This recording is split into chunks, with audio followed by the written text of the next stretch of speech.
አብዛኞቻችን ስለ ሞት ማውራትና ሞትን ማስታወስ አንፈልግም።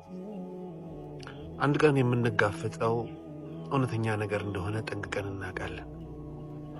ግና ለመርሳት ችላ ለማለት እንሞክራለን። ሞትን ስናስታውስ ወደኛ የቀረበ ወደኛ የመጣ ያህል ይሰማናል። ስንረሳው ደግሞ የሚርቅ መስሎ ይታየናል። ልባችን ይፈራል፣ ልባችን ይሰጋል።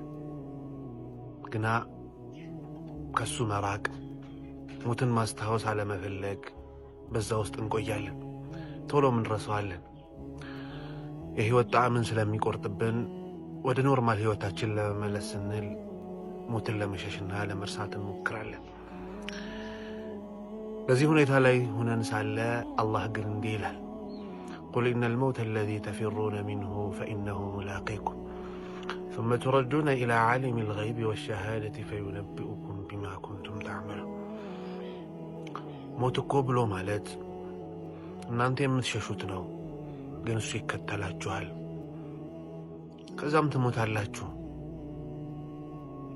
ያገኛችኋል ያ ሞት።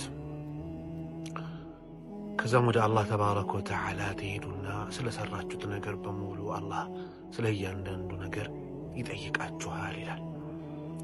ወዳጄ፣ ሞት የማይቀርልን አንድ ቀን የምንጋፈጠው ነገር ነው። ትልቁ ነገር ግን ምን ያህል ተዘጋጅተናል፣ ምን ያህል ራሳችንን አዘጋጅተናል የሚለው ነው።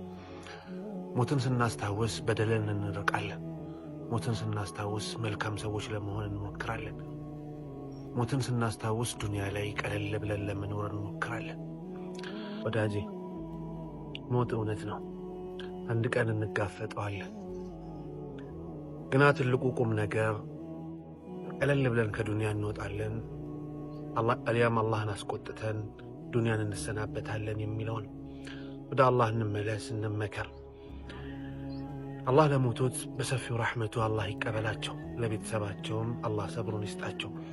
እኛንም አላህ ያስተካክለን፣ የምንመከር ያድርገን፣ መጨረሻችንንም አላህ ያሳምርልን። አላህ ይሆነን።